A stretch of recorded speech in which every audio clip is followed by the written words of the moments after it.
Hi friends, ഇന്ന് ഞാൻ വന്നിരിക്കുന്നത് നല്ല രുചിയുള്ള ഒരു കിടിലൻ കക്ക റോസ്റ്റിൻ്റെ വീഡിയോയുമായിട്ടാണ്. അതിനായി ഞാൻ 1 കിലോ കക്കയിറച്ചിയാണ് വാങ്ങിച്ചത്. അതിനെ നന്നായി വേസ്റ്റൊക്കെ ഞെക്കി കളഞ്ഞ് നന്നായി വൃത്തിയാക്കുക. ഈ കക്കയിറച്ചിയുടെ ഉള്ളിലെ വേസ്റ്റ് നമ്മൾ വൃത്തിയാക്കിയത് ശരിയായില്ലെങ്കിൽ കുട്ടികൾക്ക് വയറുവേദന വരാൻ നല്ല സാധ്യതയുണ്ട്. അതുകൊണ്ട് നന്നായി ശ്രദ്ധിച്ച് കഴുകി വൃത്തിയാക്കണം. ശേഷം ഒരു കുക്കറിൽ അത് കക്കയിറച്ചി ഉപ്പിട്ട് വേവിക്കുക. പിന്നെ അതിനുവേണ്ടി ഇൻഗ്രീഡിയൻസ് എന്തൊക്കെയാണെന്ന് വെച്ചാൽ ഒരു 1.5 ടീസ്പൂൺ മഞ്ഞൾപ്പൊടി, 2 ടീസ്പൂൺ മുളക് പൊടി, 3 ടീസ്പൂൺ കുരുമുളക്, ഒരു 1.5 ടീസ്പൂൺ കറി മസാലപ്പൊടി, പിന്നെ 2 സവാള, ഒരു 15 വെളുത്തുള്ളി, ഒരു 10 പച്ചമുളക്, 2 വേപ്പില എന്നിവയാണ് 2 കഷ്ണം ഇഞ്ചി. ഇവയാണ് ഇതിനു വേണ്ട ഇൻഗ്രീഡിയൻസ്. ശേഷം ഒരു പാൻ എടുത്ത് അടുപ്പത്ത് വെച്ചതിന് ശേഷം കുറച്ച് വെളിച്ചെണ്ണ തൂവി കൊടുക്കുക.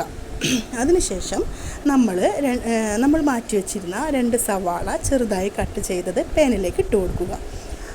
ആ ഇട്ട് കൊടുത്ത സവാളേനെ വഴറ്റിക്കൊണ്ടിരിക്കുക. അത് നന്നായി ബ്രൗൺ കളറാവണ വരെ വഴറ്റേണ്ട, ഒരു പച്ചമണം മാറുന്നത് വരെ. ഈ സവാള വഴറ്റുമ്പോൾ കുറച്ച് ഉപ്പിട്ട് കൊടുക്കുന്നത് നല്ലതാണ്. ചെറുതായിട്ടൊന്ന് തൂവി കൊടുക്കുക, പാകത്തിന് മാത്രം. എന്നിട്ട് ആ പച്ചമണം മാറുന്നത് വരെ ഒന്ന് വഴറ്റി കൊടുത്തതിന് ശേഷം ഈ വെളുത്തുള്ളി, ഇഞ്ചി, പച്ചമുളകിനെ ഗ്രൈൻഡറിൽ വെറുതെ ഒന്ന് കറക്കിയെടുത്താൽ മതി. പേസ്റ്റ് രൂപത്തിലാക്കണ്ട. ആ കറക്കിയെടുത്ത വെളുത്തുള്ളി, ഇഞ്ചി, പച്ചമുളക് പേസ്റ്റിനെയും കൂടി ഈ സവാളയിലേക്ക് ഇടുക. അതും അധികം നേരം വഴറ്റരുത്. ഒരു 5 മിനിറ്റ് അതിനെ പച്ചമണം മാറുന്നത് വരെ മാത്രം അതിനെയും വഴറ്റുക. ശേഷം നമ്മൾ ഉപ്പിട്ടിട്ട് കക്കയിറച്ചി മാറ്റി വെച്ചിരുന്നില്ലേ വേവിച്ചത്, അത് അതിലേക്കിട്ട് അതിൻ്റെ വെള്ളം വറ്റുന്നത് വരെ അതിട്ട വശം നമ്മളതിനെ നന്നായി മിക്സ് ചെയ്യണം. ആ 2 മിക്സും കൂടി നന്നായി മിക്സ് ചെയ്ത് ആ കക്കയിറച്ചിയിലുള്ള കുറച്ച് വെള്ളം ആ വെള്ളം വറ്റുന്നത് വരെ ഒന്ന് ഇളക്കി, പിന്നെ 2-3 തണ്ട് വേപ്പിലയും കൂടി തൂവി കൊടുക്കുക. അതിനുശേഷം നമ്മൾ മാറ്റി വെച്ച മുളക് പൊടി, മഞ്ഞൾപ്പൊടി, കറി മസാലപ്പൊടി, കുരുമുളക് പൊടി എന്നിവ ഇട്ട് നന്നായി ഒന്നുകൂടി മിക്സ് ചെയ്യുക. ശേഷം അതിനെ തീ വളരെ കുറച്ചിട്ട് നന്നായി ഇളക്കി കൊടുക്കുക. അതിങ്ങനെ നന്നായി മുരിഞ്ഞ് നല്ല ബ്രൗൺ കളറാവണ വരെ നമ്മൾ ഈ ചെയ്യുന്ന കാര്യം തന്നെ ചെയ്തുകൊണ്ടിരിക്കുക. അതായത് നന്നായി ഇളക്കി കൊടുത്തുകൊണ്ടിരിക്കുക.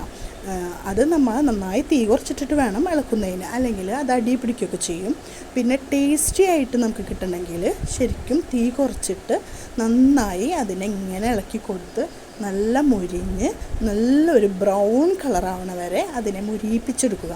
ആ ബ്രൗൺ കളറായി നമുക്ക് മനസ്സിലാവും. അതിൻ്റെ പാകം നമുക്ക് കണ്ടാൽ തന്നെ മനസ്സിലാവും. കണ്ടില്ലേ, നല്ലൊരു ബ്രൗണിഷ് കളറാണ്. ഈ കക്കയിറച്ചി ശരിക്കും നമുക്ക് പൊറോട്ടയുടെ കൂടെ ഉപയോഗിക്കാം, ചപ്പാത്തിയുടെ കൂടെ ഉപയോഗിക്കാം, ചോറിൻ്റെ കൂടെ ഉപയോഗിക്കാം. അങ്ങനെ പലതരത്തിലും നമുക്ക് ഈ കക്കയിറച്ചി കഴിക്കാം. നല്ല ടേസ്റ്റി ഫുഡാണിത്. നല്ല സൂപ്പർ ടേസ്റ്റായിരുന്നു. പിന്നെ കുട്ടികൾക്കായാലും മുതിർന്നവർക്കായാലും ഇത് വെറുതെ കഴിക്കാനും ഇഷ്ടമുള്ളൊരു വിഭവമാണ്.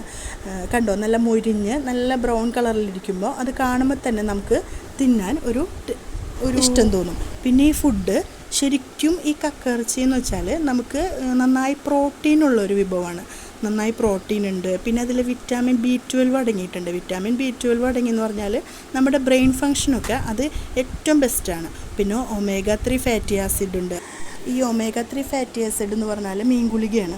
അത് നമ്മുടെ ഹാർട്ടിൻ്റെ ഹെൽത്തിനൊക്കെ നന്നായി യൂസ്ഫുള്ളാണ്. പിന്നെ നമുക്ക് ഇമ്മ്യൂണിറ്റി പവർ ഉണ്ടാവാൻ ഈ ഒരു വിഭവം നന്നായി സഹായിക്കും. കൂടാതെ മസിൽ ഗ്രോത്തിനും ഓവറോൾ ബോഡി ഫങ്ഷനും നമ്മളെ ഹെൽപ്പ് ചെയ്യും. കൂടാതെ സിങ്ക്, അയൺ ഒക്കെ ഇതിലടങ്ങിയിട്ടുണ്ട്.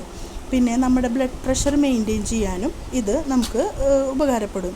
പിന്നെ വിറ്റാമിൻ D അടങ്ങിയിരിക്കുന്നു. അങ്ങനെ പല ഉപകാരങ്ങളും ഈ ഒരു ഫുഡ് കൊണ്ട് നമുക്കുണ്ട്. ഈ ഒരു ഫുഡ് ഒരു ലോ ഫാറ്റ് ഫുഡുമാണ്, ലോ കാലറി ഫുഡുമാണ്. അതുകൊണ്ട് തന്നെ വെയ്റ്റ് ലോസ് പ്ലാനൊക്കെ ചെയ്യുന്നവർക്ക് ഏറ്റവും ഉപകാരപ്പെടുന്നൊരു ഫുഡ് കൂടിയാണിത്. പിന്നെ നമ്മുടെ സ്കിന്നിനൊക്കെ നല്ലൊരു ഫുഡാണ്. എനിക്ക് കക്കയിറച്ചി ഭയങ്കര ഇഷ്ടമാണ്. എനിക്കിത് വെറുതെ തിന്നാനാണ് ഏറ്റവും ഇഷ്ടം. ഈ വീഡിയോ നിങ്ങൾക്ക് ഇഷ്ടപ്പെട്ടാൽ ലൈക്ക് ചെയ്യുക, ഷെയർ ചെയ്യുക, കമൻറ്റ് ചെയ്യുക, സബ്സ്ക്രൈബ് ചെയ്യുക, ബെല്ലൈക്കണും കൂടെ അമർത്തിയിട്ട് ഞങ്ങളെ സപ്പോർട്ട് ചെയ്യുക മറക്കരുത്.